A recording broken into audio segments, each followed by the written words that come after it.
A'udzubillahi minasyaitonirrajim. Bismillahirrahmanirrahim. Assalamualaikum warahmatullahi taala wabarakatuh.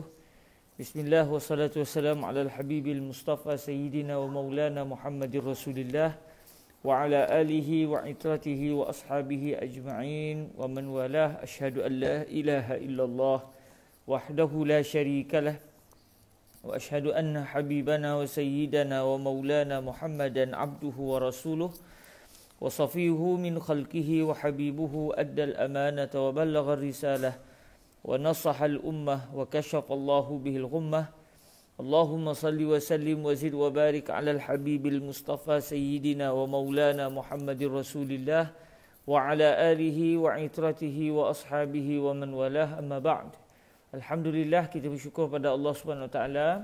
Setelah hampir 2 minggu kita tidak dapat bertemu, dengan izin Allah pada hari ini dapat kita bertemu, dan Alhamdulillah kita direzekikan lagi untuk terus berada dalam majlis pembacaan Syarhul Jalalil Mahalli ala Waraqati Imamil Haramain Al-Juwaini dalam majlis yang ke-35.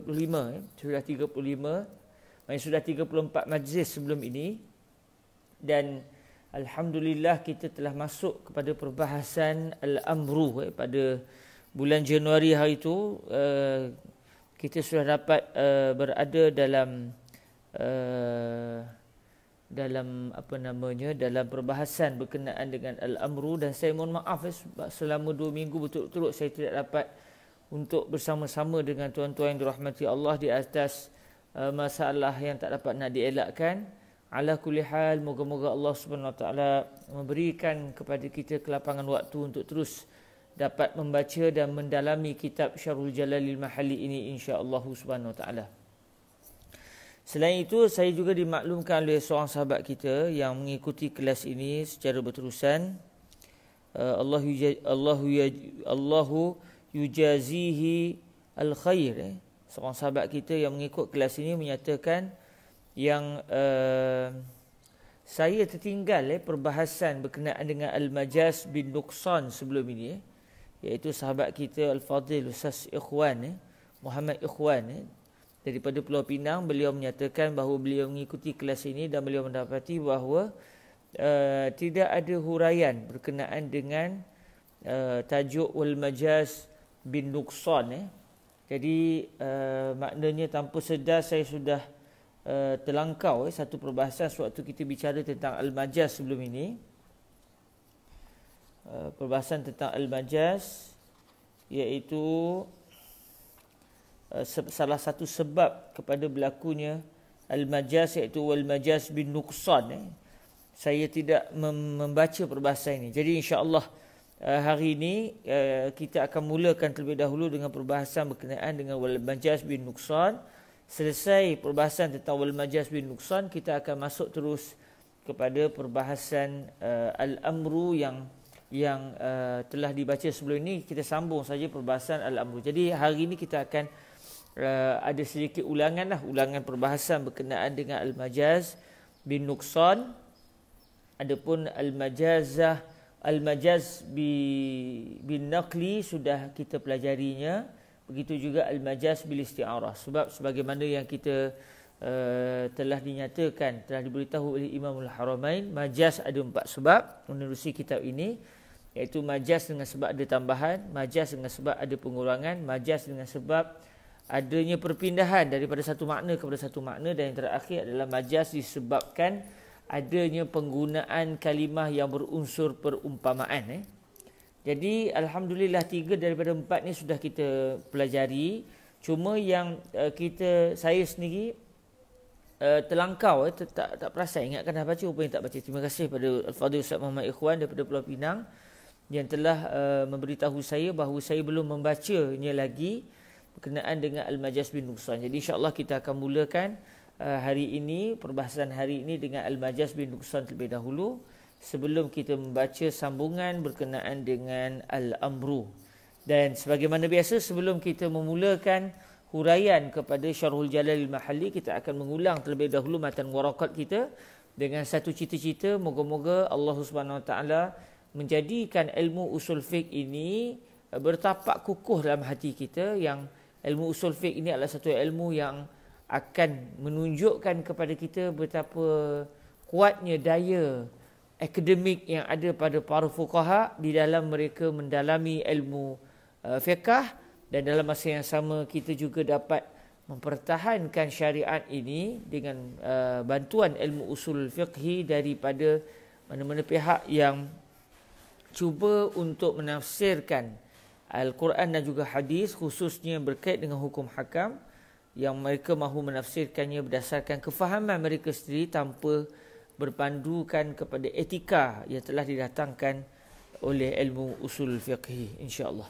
Jadi sebagaimana biasa, sebelum kita memulakan perbahasan ini, kita akan mengulang matan Al-Waraqat yang pernah kita pelajari sebelum ini, insya-Allah subhanahu wa ta'ala. Moga-moga khatam majlis kita ni, mungkin majlis kita akan khatam dalam 80 majlis contohnya. Khatam kitab ini kita akan dapat menghafaz matan ini, insya-Allah. Bismillahirrahmanirrahim. Qala Syekhul Imamul Alimul Allama Imamul Haramain Abul Ma'ali Abdul Malik Ibnu Abi Muhammad Abdullah Ibni Yusuf Al-Juwaini rahimahullahu subhanahu wa ta'ala, wa nafa'ana Allahu bi'ulumihi wa ulumi masyayikhihi wa talamizatihi wa qurra'i waraqatihi wa sairi musannafatihi wa syurrahiha, Allahumma amin. Bismillahirrahmanirrahim. Hadhihi waraqatun tashtamilu ala ma'rifati fusulin min usulil fiqhi, wa dhalika lafzun mu'allafun min juz'aini mufradaini ahaduhuma usulu wal akharul fiqhi.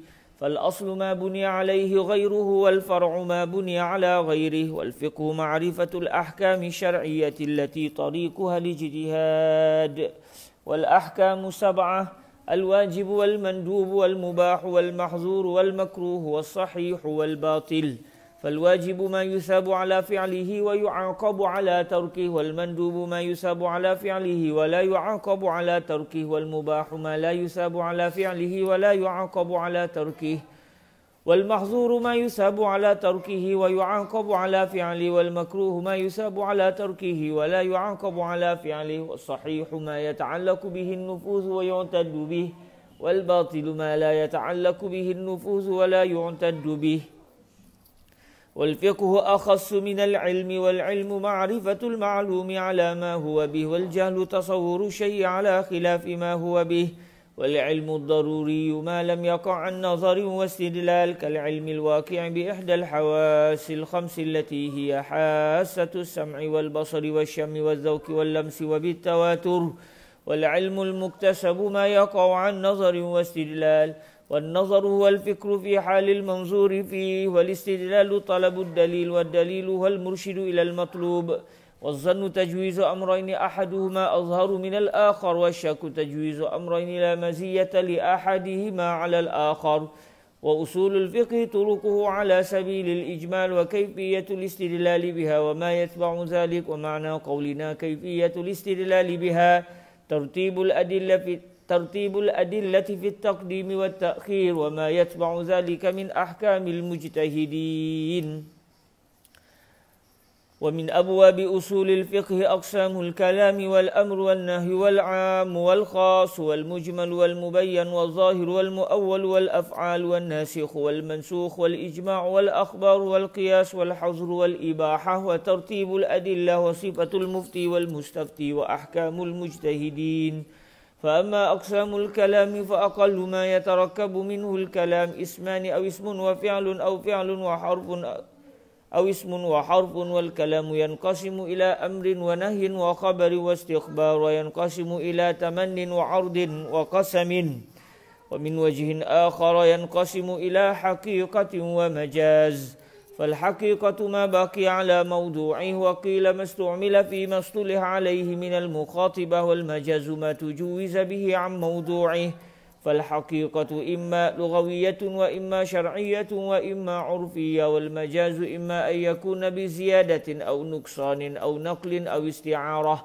فالمجاز بالزيادة مثل قوله تعالى ليس كمثله شيء والمجاز بالنقصان مثل قوله تعالى واسأل القرية أي أهل القرية والمجاز بالنقل كالغائط فيما يخرج من الإنسان والمجاز بالاستعارة كقوله تعالى يريد أي جدارا يريد أن ينقض فأقامه. وأما الأمر فهو استدعاء الفعل بالقول ممن هو دونه على سبيل الوجوب وصيغته افعل. Okey, di situ yang telah kita hafal sebelum ni. Kita ulang sekali lagi. Bismillahirrahmanirrahim. Hazihi warakatun tashtamilu ala ma'rifati fusulin min usulil fiqh wa dhalika lafzun mu'allafun min juz'aini mufradaini ahaduhuma usul wal akharul fiqh.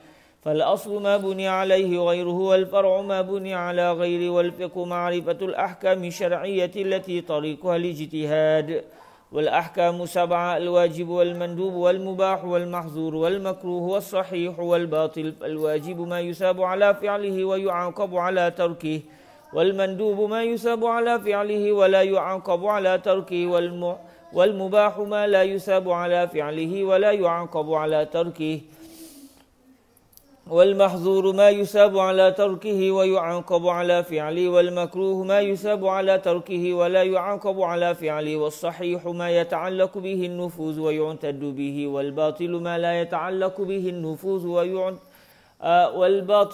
والباطل ما لا يتعلق به النفوذ ولا يعتد به. والفقه أخص من العلم والعلم معرفة المعلوم على ما هو به والجهل تصور الشيء على خلاف ما هو به والعلم الضروري ما لم يقع عن نظر واستدلال كالعلم الواقع بإحدى الحواس الخمس التي هي حاسة السمع والبصر والشم والذوق واللمس وبالتواتر والعلم المكتسب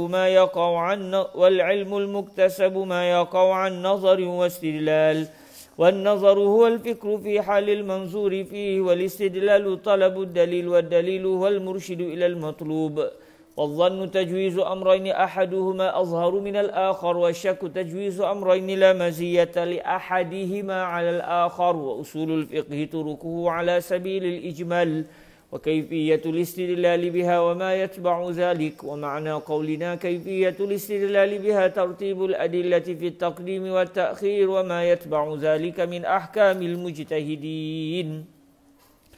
ومن أبواب أصول الفقه أقسام الكلام والأمر والنهي والعام والخاص والمجمل والمبين والظاهر والمؤول والأفعال والناسخ والمنسوخ والإجماع والأخبار والقياس والحظر والإباحة وترتيب الأدلة وصفة المفتي والمستفتي وأحكام المجتهدين. فأما أقسام الكلام فأقل ما يتركب منه الكلام اسمان أو اسم وفعل أو فعل وحرف أو اسم وحرف. والكلام ينقسم إلى أمر ونهي وخبر واستخبار وينقسم إلى تمن وعرض وقسم ومن وجه آخر ينقسم إلى حقيقة ومجاز. فالحقيقة ما بقي على موضوعه وقيل ما استعمل فيما اصطلح عليه من المخاطبة والمجاز ما تجوز به عن موضوعه. فالحقيقة إما لغوية وإما شرعية وإما عرفية والمجاز إما أن يكون بزيادة أو نقصان أو نقل أو استعارة. فالمجاز بالزيادة مثل قوله تعالى ليس كمثله شيء والمجاز بالنقصان مثل قوله تعالى واسأل القرية أي أهل القرية والمجاز بالنقل كالغائط فيما يخرج من الإنسان والمجاز بالاستعارة كقوله تعالى جدارا يريد أن ينقض فأقامه. وأما الأمر فهو استدعاء الفعل بالقول ممن هو دونه على سبيل الوجوب وصيغته افعل. Okey. Kita ulang sekali lagi sebelum kita masuk hafalan yang baru insya-Allah. Bismillahirrahmanirrahim. Hadhihi warakatun tashtamilu ala ma'rifati fusulin min usulil fiqh wa dhalika lafzun mu'allafun min juz'aini mufradain. أحدهما أصول والآخر الفقه فالأصل ما بني عليه غيره والفرع ما بني على غيره والفقه معرفة الأحكام الشرعية التي طريقها الاجتهاد والأحكام سبعة الواجب والمندوب والمباح والمحظور والمكروه والصحيح والباطل. فالواجب ما يثاب على فعله ويعاقب على تركه والمندوب ما يثاب على فعله ولا يعاقب على تركه والمباح ما لا يثاب على فعله ولا يعاقب على تركه والمحظور ما يثاب على تركه ويعاقب على فعله والمكروه ما يثاب على تركه ولا يعاقب على فعله والصحيح ما يتعلق به النفوذ ويعتد به والباطل ما لا يتعلق به النفوذ ولا يعتد به. والفقه أخص من العلم، والعلم معرفة المعلوم على ما هو به، والجهل تصور الشيء على خلاف ما هو به. والعلم الضروري ما لم يقع عن نظر واستدلال كالعلم الواقع بإحدى الحواس الخمس التي هي حاسة السمع والبصر والشم والذوق واللمس وبالتواتر. والعلم المكتسب ما يقع عن نظر واستدلال، والنظر هو الفكر في حال المنظور فيه، والاستدلال طلب الدليل، والدليل هو المرشد إلى المطلوب. والظن تجويز أمرين أحدهما أظهر من الآخر، والشك تجويز أمرين لا مزية لأحدهما على الآخر. وأصول الفقه طرق على سبيل الإجمال وكيفية الاستدلال بها وما يتبع ذلك. ومعنى قولنا كيفية الاستدلال بها ترتيب الأدلة في التقديم والتأخير وما يتبع ذلك من أحكام المجتهدين. ومن أبواب أصول الفقه أقسام الكلام والأمر والنهي والعام والخاص والمجمل والمبين والظاهر والمؤول والأفعال والناسخ والمنسوخ والإجماع والأخبار والقياس والحظر والإباحة وترتيب الأدلة وصفة المفتي والمستفتي وأحكام المجتهدين. فأما أقسام الكلام فأقل ما يتركب منه الكلام اسمان أو اسم وفعل أو فعل وحرف أو اسم وحرف. والكلام ينقسم إلى أمر ونهي وخبر واستخبار، وينقسم إلى تمن وعرض وقسم، ومن وجه آخر ينقسم إلى حقيقة ومجاز. فالحقيقة ما بقي على موضوع وقيل ما استعمل فيما اصطلح عليه من المخاطبة، والمجاز ما تجوز به عن موضوعه. فالحقيقة إما لغوية وإما شرعية وإما عرفية، والمجاز إما أن يكون بزيادة أو نقصان أو نقل أو استعارة. فالمجاز بالزيادة مثل قوله تعالى ليس كمثله شيء، والمجاز بالنقصان مثل قوله تعالى واسأل القرية أي أهل القرية. والمجاز بالنقل كالغائط فيما يخرج من الإنسان. والمجاز بالاستعارة كقوله تعالى جدارا يريد أن ينقض فأقامه. وأما الأمر فهو استدعاء الفعل بالقول ممن هو دونه على سبيل الوجوب وصيغته افعل. Baik, alhamdulillah rabbil alamin. Selesai kita mengulang matan kitab Al-Waraqat biiznillah subhanahu wa ta'ala. Jadi kita akan masuk kepada perbahasan yang telah yang kita tertinggal sebelum ini, dan kita akan selepas itu kita akan masuk kepada berkenaan dengan al-amru insya-Allah. Kita akan masuk kepada al-amru dan telah dibincangkan tentang definisi al-amru.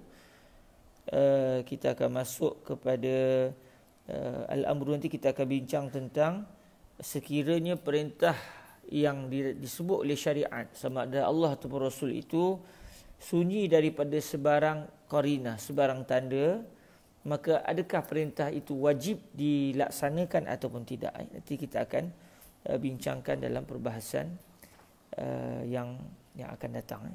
Tapi mula-mula kita akan masuk terlebih dahulu kepada perbahasan berkenaan dengan al-majaz bin nuqsan, kerana kita tertinggal perbahasan al-majaz bin nuqsan, iaitu berdasarkan nuskhah kitab Syarhul Jalalain Al-Mahalli ini, iaitu di muka surat yang ke-22.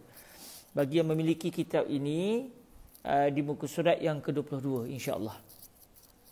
Bismillahirrahmanirrahim. Qala Sayyiduna al-Imam Al-Jalal Al-Mahalli radhiyallahu ta'ala anhu wa ardahu wa nafa'ana Allahu bi'ulumihi wa ulumi masyayikhihi wa talamizatihi wa qurra'i syarhihi ala matnil waraqat li imamil haramain al-Juwaini wa sa'il musannafatihi wa syurrahiha Allahumma amin. Qala rahimahullahu subhanahu wa ta'ala syarihan li matnil waraqat li imamil haramain rahimahullahu wa rahimallahu imamil haramain wa talamizahuma wa syuyukhahuma wa sairal ulama Allahumma amin. Qala rahimahullah wal majazu bin nuqsan mithlu qawlihi ta'ala was'alil qaryah ay ahlal qaryah. Kata Imamul Haramain Al-Juwaini, majaz yang berlaku disebabkan pengurangan, maksudnya disebabkan ada kalimah yang tidak disebut maka berlakulah majaz. Maknanya kalau kalimah itu disebut tidak berlakulah majaz, adalah seperti firman Allah Subhanahu wa taala was'alil qaryah. Contohnya adalah firman Allah Subhanahu wa taala yang di dalam surah Yusuf ayat yang ke-82, iaitu firman Allah was'alil qaryah. Tanyalah kampung, tanyalah kepada kampung. Apakah maksud tanya kepada kampung? Sebab kampung ni maksud dia kita faham kampung ni lokasi. Kampung ni tempat. Tempat, maknanya kampung ni maknanya satu kawasan yang di dalam tu ada rumah, di dalam tu ada pokok-pokok, di dalam tu ada tanah, mungkin ada sungai. Itulah kampung, maknanya kampung yang dihuni oleh orang. Tetapi orang tidak termasuk dalam kampung. Kampung, bila disebut kampung, kita faham ia adalah satu lokasi penginapan orang. Allah Ta'ala berfirman, was'alil qaryah. Tanyalah kepada kampung. Tanyalah kepada kampung. Ini kisah berkenaan dengan kisah Nabi Allah Yusuf AS. Kalau kita lihat ayat ini menceritakan tentang kisah Nabi Allah Yusuf AS. Jadi apabila Allah Ta'ala dalam ayat ini menyatakan was'alil qaryah, tanyalah kepada kampung, maka kalau ikut zahir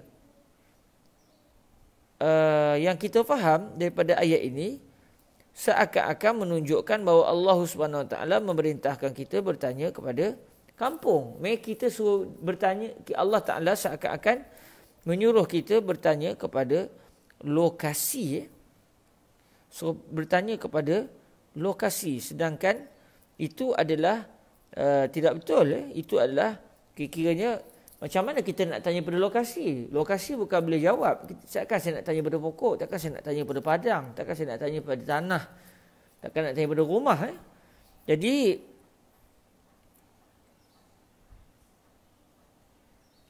Kalau kita tengok ayat ini, Allah Ta'ala menceritakan kisah Nabi Allah Yusuf AS, iaitu apabila adik-beradik Nabi Yusuf AS terpaksa pulang bertemu dengan Nabi Yaqub, ayah Nabi Yusuf,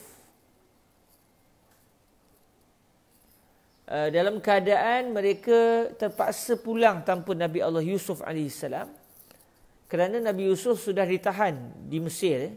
Ditahan oleh penguasa Mesir, yang mana rupa-rupanya penguasa Mesir itu adalah Nabi Allah Yusuf AS. Jadi sebenarnya secara zahir macam kena tangkap, pada hakikatnya Nabi Yusuf mahu bertemu dengan adiknya. Dan kalau dalam kitab disebut namanya Bunyamin, nama adik Nabi Yusuf. Wallahu a'lam betul atau tidak. Jadi hatta di Mesir pun ada satu makam, dikata makam Bunyamin. Wallahu alam sejauh mana kebenaran makam itu makam adik Nabi Yusuf AS yang terletak di Kahirah. Yang saya pernah menziarahi makam itu, dikatakan ia adalah makam adik Nabi Yusuf. Wallahu alam. Jadi apabila mereka terpaksa pulang dalam keadaan tanpa Nabi Yusuf AS, lalu adik-beradik Nabi Yusuf yang lain sewaktu bertemu dengan Nabi Yaqub, mereka menceritakan apa yang telah berlaku, iaitu Nabi Yusuf dituduh adik Nabi Yusuf yang ditahan itu ditangkap kerana dituduh telah mencuri. Lalu mereka berkata pada Nabi Allah Yaqub AS, was'alil qaryah allati kunna fiha wal 'ira allati aqbalna fiha. Tanyalah kepada kampung yang kami berada padanya. Kalau kamu tak percaya apa yang kami sebut, wahai Nabi Allah Yaqub, tanyalah pada kampung yang kami pernah berada di dalamnya, iaitu tanyalah Mesir. Tanyalah Mesir kalau tak percaya. Jadi bila disebut tanyalah Mesir, maksudnya tanyalah kampung kami berada itu, iaitu lokasi kami berada yang melihat peristiwa penangkapan anak Nabi Yaqub ini. Jadi kalau ikut zahir ayat ini, seakan-akan anak-anak Nabi Yaqub telah menyuruh Nabi Yaqub melakukan satu perbuatan yang mustahil secara adat, iaitu bertanya kepada lokasi, sedangkan yang ditanya sepatutnya orang, bukannya lokasi. Lalu kata Imamul Haramain Al-Juwaini, ini adalah contoh majaz disebabkan ada kalimah yang ditiadakan dalam ayat ini. Jadi bila sebut was'alil qaryah, tanyalah kepada kampung, yang diinginkan ai ahlal qaryah, iaitu tanyalah kepada penduduk kampung. Tanyalah kepada ahli kampung. Maknanya tanyalah kepada mereka yang berada di dalam kampung yang telah melihat bahawa adik Nabi Yusuf ini ditangkap kerana tuduhan mencuri. Bukan kami yang menipu. Bukan kami menipu. Sebaliknya apa yang kami sebut ini adalah benar-benar berlaku. Jadi was'alil qaryah, tanyalah kepada kampung. Ayat ini berlaku majaz. Sebab bila tanya kampung, ini adalah satu pendustaan. Mana boleh kita tanya pada kampung? Ayat ini ayat tak betul. Tetapi untuk mengatakan firman Allah itu tidak betul, adalah tidak betul. Maka kita akan menyatakan firman Allah adalah betul. Lalu kita fahami maksud ayat ini adalah berlaku majaz bin nuqsan, iaitu ada kalimah yang ditiadakan, lalu ayat ini menjadi majaz. Kalaulah kalimah yang ditiadakan itu dinyatakan oleh Allah, katakan firman Allah Ta'ala was'al ahlal qaryah, maka ayat ini adalah berstatus hakikah dan tidak ada unsur majaz, kerana tidak ada masalah pada ayat ini.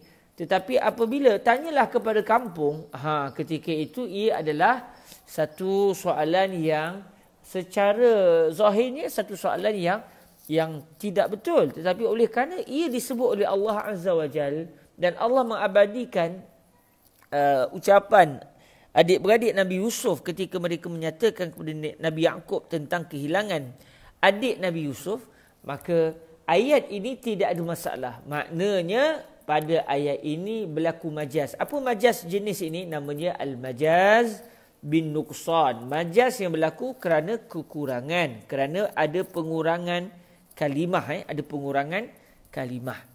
Jadi bila disebut tanyalah kampung, maksudnya tanyalah kepada penduduk kampung. Dan dalam bahasa Arab banyak majaz bin nuqsan. Contoh, Nabi SAW pernah bersabda, rufi'a an ummatil khata'u wan nisyan wa mastukrihu alaihim.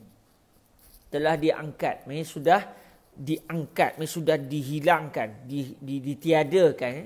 Itu maksud diangkat. Rufi'a an ummati, sudah diangkat daripada umatku. Maksudnya tiada, tidak wujud pada umatku al-khata', kesilapan. Kesilapan tidak akan wujud pada umatku. Begitu juga an-nisyan, tidak akan wujud kelupaan pada umatku. Wa mastukrihu alaih, tidak akan wujud suasana umatku akan dipaksa melakukan sesuatu. Maksudnya Nabi menafikan 3 perkara daripada umat baginda. Umat baginda tak akan lupa, umat baginda tak akan tersilap, umat baginda tidak akan dipaksa sama sekali. Sedangkan ketiga-tiga perkara ini berlaku kepada umat Nabi Muhammad SAW. Kadang-kadang kita terlupa, kadang-kadang kita tersilap. Kadang-kadang kita tersilap, kadang-kadang kita buat benda dan kadang-kadang terlupa. Kadang-kadang kita dipaksa untuk melakukan benda yang tidak kita redai. Jadi berlaku ketiga-tiga perkara ini. Sedangkan Nabi SAW bersabda, rufi'a an ummatil khata'u wan nisyan wa mastukrihu alaih. Telah diangkat daripada umatku kesilapan dan juga kelupaan serta pemaksaan. Jadi maknanya, adakah kita nak kata Nabi sudah tersilap? Maksudnya kalau kita sebut begitu, kita sudah melakukan satu kesilapan kerana kita mendakwa ada kesilapan pada baginda Nabi Muhammad sallallahu alaihi wa alihi wasallam. Maknanya ayat Nabi Muhammad tidak ada sebarang masalah, tetapi secara zahir ada masalah. Kerana ia menafikan realiti. Maka ketika itu kata para ulama, maksud baginda Nabi rufi'a an ummatil khata'u wan nisyan wa mastukrihu alaih, ada kalimah yang ditiadakan dalam sabdaan ini. Maksud dia rufi'a an ummati, kalau ikut fahaman Imam Asy-Syafi'i, rufi'a an ummati ismul khata'i wa ismun nisyan wa ismu mastukrihu alaih. Nabi sebut rufi'a an ummati al-khata' wa nisyan wa mastukrihu alaih. Tetapi yang dimaksud oleh Nabi bukannya kelupaan itu yang dihilangkan, sebaliknya dosa disebabkan kelupaan itu yang ditiadakan kepada umat Nabi Muhammad SAW. Maknanya kelupaan itu berlaku, satu orang diingat dia dah sembahyang rupanya dia tak sembahyang lagi. Berlaku kelupaan. Kelupaan itu berlaku, yang dinafikan oleh Nabi adalah dosa yang berpunca daripada kelupaan. Satu orang dia terlupa, dia ingat dia dah sembahyang rupanya dia tak sembahyang. Akhirnya dia teringat, ya Allah saya tak sembahyang, waktu dah habis. Berdosa atau tidak dia? Tidak berdosa. Kerana Nabi sebut apa? Rufi'a an ummatil khata'u. Maksud al-khata'u di sini ismul khata'i. Dosa disebabkan tersilap. Wa nisyan, maksud dia wa ismun nisyani, dosa disebabkan kelupaan. Wa mastukrihu alaih, maksud dia wa ismu mastukrihu alaih, dosa perbuatan yang umatku dipaksa untuk melakukan perbuatan tersebut. Satu orang kalau diancam bunuh, kalau kamu tak mengucapkan kalimah murtad, kamu akan dibunuh. Akhirnya orang itu mengucapkan kalimah murtad demi untuk menjaga nyawanya, sedangkan jiwanya yakin bahawa tiada Tuhan melainkan Allah dan Nabi Muhammad utusan Allah. Adakah dia dipaksa? Ya, dia sudah dipaksa. Pemaksaan itu wujud dah berlaku, secara realiti berlaku. Umat Islam di Sepanyol sebagai contoh pernah dipaksa untuk murtad. Sehingga akhirnya ramai di kalangan orang Melayu di Sepanyol sewaktu dijajah oleh penjajah satu ketika dahulu, mereka telah dibunuh syahid kerana untuk mempertahankan agama mereka. Dan ada di kalangan orang Islam yang akhirnya mengambil ar-rukhsah, mengambil keringanan, iaitu mengucapkan kalimah kufur kerana diancam. Tetapi kesannya generasi orang Melayu Filipina pada hari ini, yang kita kata orang Filipina, mereka itu pada hakikatnya asalnya adalah orang Melayu. Akhirnya kita lihat hari ini mereka beragama, majoritinya beragama Kristian. Kerana tok nenek moyang mereka dahulu sewaktu dijajah telah dipaksa untuk memeluk agama Kristian. Kalau tidak dipaksa, kalau tidak memeluk agama Kristian, mereka akan dibunuh. Maka demi untuk menjaga nyawa, generasi terdahulu telah murtad. Tetapi adakah generasi terdahulu itu berdosa? Tidak, kerana mereka terpaksa. Kenapa tidak berdosa? Sebab Nabi kata wa mastukrihu alaih. Apa maksud wa mastukrihu alaih? Ai wa ismu mastukrihu alaih, dosa perbuatan yang umatku dipaksa untuk melakukannya. Jadi pada sabdaan Nabi tadi berlaku al-majaz. Majaz apa namanya? Al-majaz bin nuqsan. Majaz disebabkan pengurangan kalimah. Jadi dalam kita meneliti ayat-ayat Al-Quran ataupun hadis Rasulullah sallallahu alaihi wasallam, mungkin kita kadang tak perasan bahawa berlaku al-majaz bin nuqsan. Jadi alhamdulillah dengan kita meneliti Al-Quran dan juga hadis berdasarkan suluhan ilmu para ulama, kita dapat mengetahui rupanya berlaku al-majaz bin nuqsan. Bahkan mungkin berlaku khilaf di kalangan para ulama, apakah kalimah yang hilang itu, dan menyebabkan apabila ada dua pandangan, ada yang kata kalimah yang ditiadakan oleh Nabi adalah bagian-bagian. Orang satu lagi pula, mujtahid satu lagi pula mengatakan kalimah yang ditiadakan oleh Nabi sebenarnya bukan yang kamu faham tapi yang sebaliknya. Maka ketika itu akan berlaku khilaf di kalangan para ulama. Disebabkan apa? Disebabkan mereka berselisih pendapat dalam menentukan apakah dia kalimah yang ditiadakan tersebut. Kemudian kata Imam Al-Mahalli rahimahullahu subhanahu wa ta'ala, wa qurriba sidqu ta'rifil majazi ala ma dhakara bi annahu ista'mala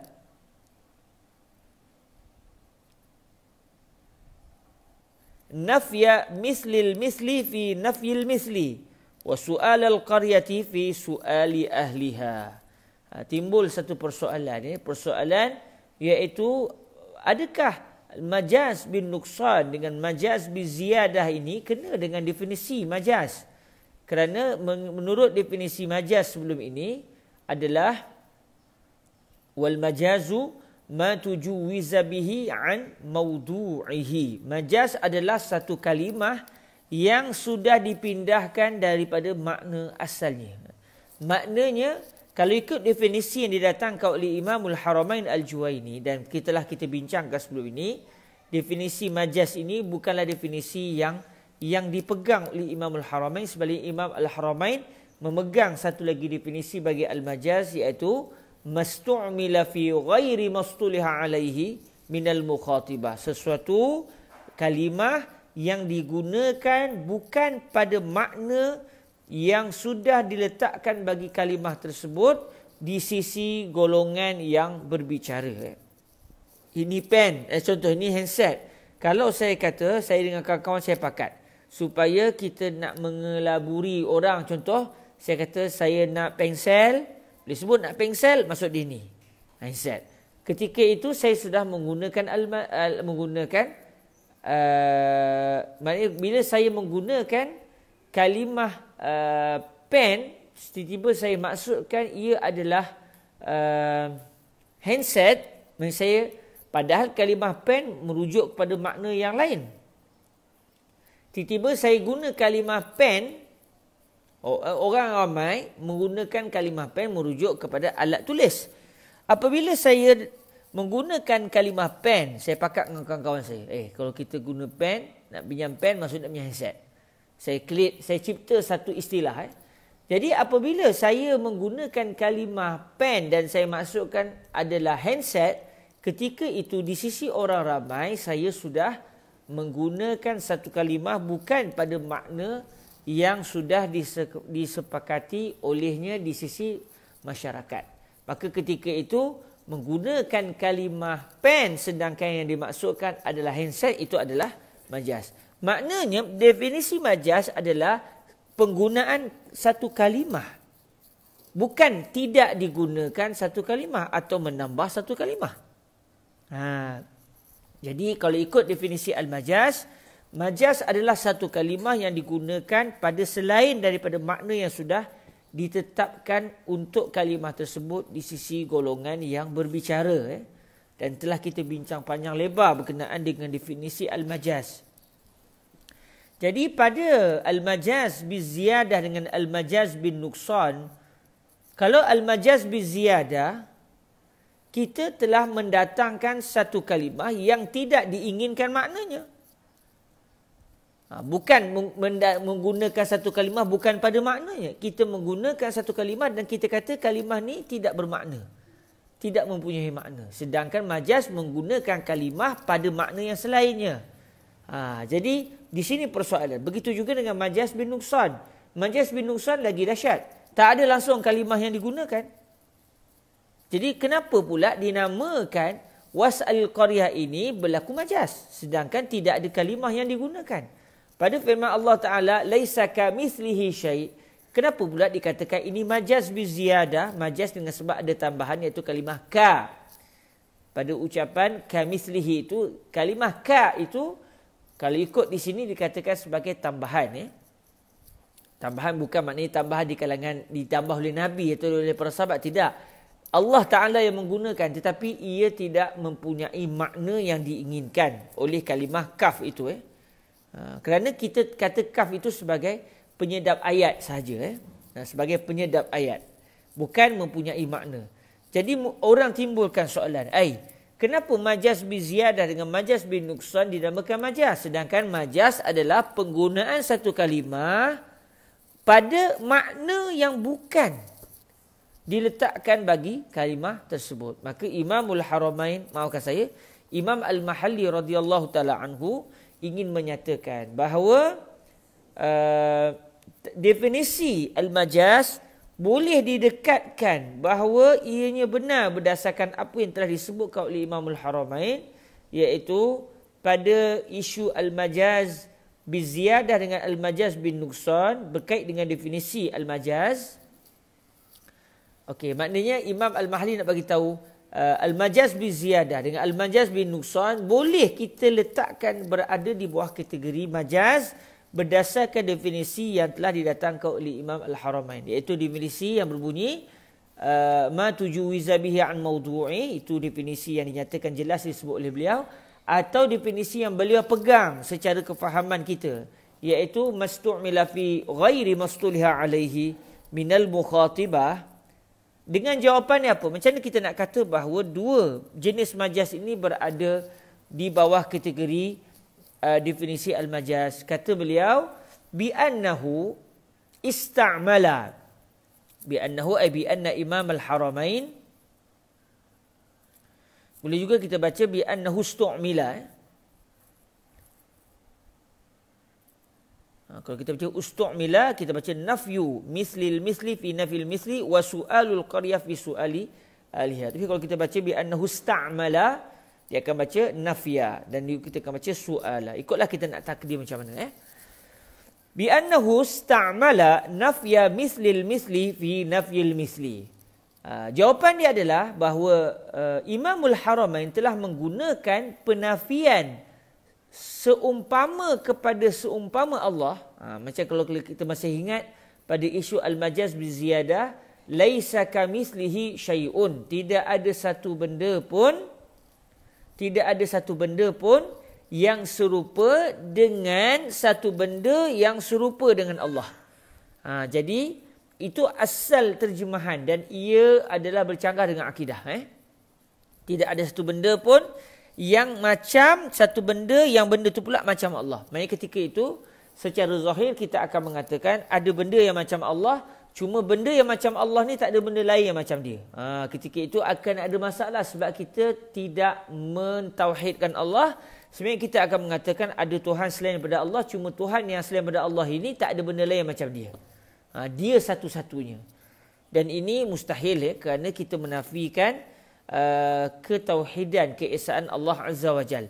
Jadi dalam ayat laisa kamitslihi syai', ayat ini telah menggunakan penafian sesuatu yang seperti Allah, menafikan seumpama benda yang seumpama dengan Allah. Kita gunakan ayat itu untuk makna apa? Menafikan ada benda yang macam Allah. Jadi ayat berbunyi, tidak ada satu benda pun yang seperti satu benda yang benda tu sama dengan Allah. Maksudnya ada tiga benda. Satu benda Allah, benda yang benda tu serupa dengan Allah, kemudian benda lain. Dalam ayat ini secara zahirnya digunakan ataupun ayat ini menyatakan ada Allah dan ada benda yang macam Allah. Cuma tak ada benda lain yang macam benda yang sama dengan Allah. Jadi dia ada tiga. Allah, kemudian sekutu bagi Allah, boleh azbillah, dan yang ketiga benda yang benda lain. Jadi ayat ini ingin menafikan tak ada benda lain yang macam sekutu dengan Allah. Ini secara zahir, sedangkan maksud yang diinginkan adalah menafikan ada benda yang macam Allah. Maknanya menafikan ada benda yang macam Allah itu yang diinginkan. Itu makna yang diinginkan. Tetapi makna itu ditujukan kepada satu kalimah yang kalau ikut asal maknanya adalah bertujuan untuk menafikan ada benda lain yang serupa dengan benda yang macam Allah. Jadi menafikan ayat ini pada asalnya, kalau ikut maknanya, ayat ini ingin menafikan ada benda lain yang serupa dengan satu benda yang serupa dengan Allah, tetapi itu adalah al-majaz. Kerana yang diinginkan bukan menafikan ada benda lain yang serupa dengan benda yang serupa dengan Allah. Sebaliknya yang diinginkan adalah menafikan sama sekali ada benda yang serupa dengan Allah. Maksudnya hanya ada dua, Allah dan selain daripada Allah. Selain daripada Allah tak ada yang sama dengan Allah. Bukannya ada Allah, ada satu benda lain yang macam Allah, sebiji macam Allah, dia pun berkuasa, dia pun Tuhan. Tapi dalam masa yang sama ada benda yang ketiga. Contoh kita, kita tak samalah dengan benda yang serupa dengan Allah. Adapun benda yang serupa dengan Allah, dia serupa dengan Allah. Yang ini mustahil. Tetapi itu yang difahami daripada ayat secara zahir. Lalu digunakan penafian satu benda yang serupa dengan satu benda yang macam Allah, digunakan perkara tersebut untuk memberi erti tidak ada satu benda pun yang serupa dengan Allah. Maka berlakulah majaz. Okey, maknanya kalimah yang menunjukkan ada benda yang macam Allah kita nafikan kerana makna yang diinginkan bahawa tiada benda yang macam Allah. Itu pada majaz bin ziyadah. Kemudian pada majaz bin nuqsan tak ada langsung kalimah yang digunakan. Jadi macam mana pula ia dinamakan al-majaz? Lalu kata Imam Al-Mahalli, al-majaz bin nuqsan boleh diletakkan di bawah kategori definisi bagi al-majaz kerana Imamul Haramain contohnya ataupun Allah Azza wa Jalla telah menggunakan bi'annahu ta'ala ataupun kalau kita takdirkan bi'annal Imam Al-Haramain zakara, bolehlah kita takdirkan macam mana wa su'al al-qaryah ay wa bi'annahu istamala su'ala al-qaryati fi su'ali ahliha, iaitu Allah telah menggunakan soalan yang ditujukan kepada kampung. Kalau ikut asalnya was'al qaryah, tanyalah kampung. Allah telah menggunakan soalan kepada kampung untuk erti soalan kepada penduduk kampung. Jadi sudah digunakan satu kenyataan bukan pada maknanya. Digunakan satu kenyataan bukan pada maknanya, sebaliknya berpindah kepada makna yang lain. Kalau ikut asalnya suruh tanya kepada kampung. Tetapi yang diinginkan adalah bertanya kepada penduduk kampung. Maka di sinilah berlaku al-majaz. Walhamdulillahirabbil alamin. Selesai kita mengulang semula berkenaan dengan al-majaz bin nuqsan, dan nampaknya tuan-tuan yang dirahmati Allah Subhanahu Wa Taala, ikut adatnya ni saya tak sempat dah nak masuk kepada al-amru, kerana perbahasan al-amru tu perlu kepada masa yang agak panjang. Saya takut saya tak sempat untuk menunaikan hak yang sepatutnya. Tapi secara laju-lajunya tuan-tuan, kita boleh ulang kembali perbahasan tentang al-amru sebelum ini. Iaitu kalau kita tengok pada muka surat yang ke-24 dalam nusrah ini, dan kita telah pelajarinya, cuma sebagai orang kata pun ulangan kembali, disebut dalam matan wal amru istida'ul fi'li bil qaul mimman huwa dunahu ala sabilil wujub. Perintah adalah tuntutan untuk dilakukan satu perbuatan yang tuntutan itu secara suara yang ditujukan kepada orang yang lebih rendah daripada orang yang menyuruh tersebut, dan perintah itu mesti dilakukan. Jadi ini definisi al-amru. Jadi kalau ikut definisi ini, Imamul Haramain mensyaratkan perintah itu mesti dengan ucapan. Kalau saya buat perintah, tapi perintah tu secara tulisan, atau saya buat sebagai arahan, contoh saya buat gini, saya panggil anak saya supaya datang kepada saya, maka ketika itu ia tidak dinamakan sebagai perintah secara haqiqah. Dinamakan ia perintah, tapi padahal dia bukan perintah secara haqiqah. Sebaliknya berlakulah majaz di situ, sebab ia bukan perintah tapi dinamakan ia sebagai perintah. Kemudian dinyatakan di sini juga bahawa perintah mesti daripada pihak yang lebih tinggi kepada pihak yang lebih rendah. Arahan itu mesti ditujukan kepada orang yang lebih rendah. Dan Imam Al-Mahalli menyatakan kalau perintah itu ditujukan kepada orang yang sama kedudukan dengan orang yang memerintah, itu dinamakan iltimas, iaitu minta tolong. Isti'anah, minta tolong. Iltimas dengan isti'anah sama ertilah, minta tolong. Atau kalau ditujukan oleh seseorang kepada yang lebih tinggi, maka itu dinamakan sebagai doa, iaitu permintaan. Dinamakan sebagai soal ataupun doa, iaitu permintaan. Jadi mengikut apa yang disebut oleh Imam Al-Haramain di sini, Imam Al-Haramain mensyaratkan perintah mesti daripada pihak yang lebih tinggi kepada pihak yang lebih rendah. Tidak boleh kepada pihak yang sama kedudukan dengan pihak yang memerintah, dan tidak boleh perintah itu ditujukan kepada pihak yang lebih tinggi. Ini yang disebutkan di sini. Namun kalau kita rujuk dalam kitab-kitab usul fiqh yang lebih tinggi, pandangan yang kuat mengatakan perintah itu sendiri asal i'arhan.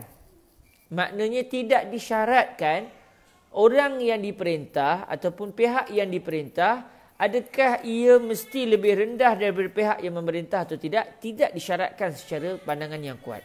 Maknanya apa yang disebut oleh Imamul Haramain dalam matan ini adalah berdasarkan pandangan yang kedua dalam ilmu usulul fiqhi. Namun pandangan yang lebih kuat tidak mensyaratkan pihak yang diperintah mesti lebih rendah daripada pihak yang memerintah. Bererti kalau anak saya menyuruh saya, ya baba khuzil mahmul ya baba. Contoh anak saya kata kepada saya, ya baba khuzil mahmul. La tansa wa la tatrukil mahmul fi amakin katsira. Khudhil mahmul ya baba. Contoh anak saya kata kepada saya, ambil handset ni baba. Apa ni tinggal merata. Contoh anak saya suruh begitu. Adakah ia dinamakan perintah? Berdasarkan definisi yang didatangkan oleh Imamul Haramain, al-amru istida'ul fi'li bil qaul mimman huwa dunahu ala sabilil wujub. Maka berdasarkan definisi ini, ia tidak dinamakan sebagai perintah secara hakikah. Ia bukan perintah. Kalau kita namakan juga perintah, secara majaz. Ia pada hakikatnya bukan perintah. Tetapi, kalau kita merujuk kepada pandangan yang lebih kuat, yang mendatangkan definisi al-amru, mereka tidak mensyaratkan perintah secara hakikah tidak mesti ditujukan kepada pihak yang lebih rendah. Maknanya dalam contoh anak saya sebut pada saya, ya baba, khuzil mahmul. Wahai ayah, ambil handset ni. Contoh. Itu dinamakan perintah. Walaupun ia datang daripada pihak yang lebih rendah, kedudukan kepada pihak yang lebih tinggi. Kita berdoa kepada Allah Subhanahu Wa Taala. Dia kata, Allahumma ighfir lana dzunubana. Wahai Tuhan kami, ampunkan dosa-dosa kami. Itu dinamakan al-amru secara bahasa.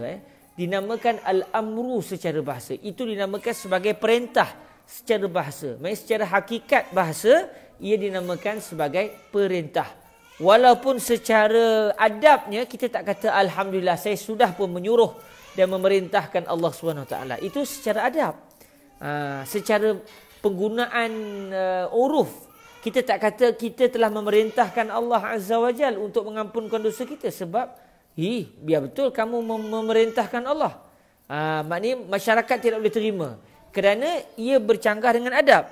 Tetapi dari sudut bahasa, semata-mata melihat dari sudut bahasa, apabila saya berkata dalam doa saya, Allahumma ighfir lana dzunubana, wahai Tuhanku, ampunkan dosa-dosaku, ia dinamakan sebagai al-amru, iaitu perintah secara bahasa, walaupun secara uruf ia tidak dinamakan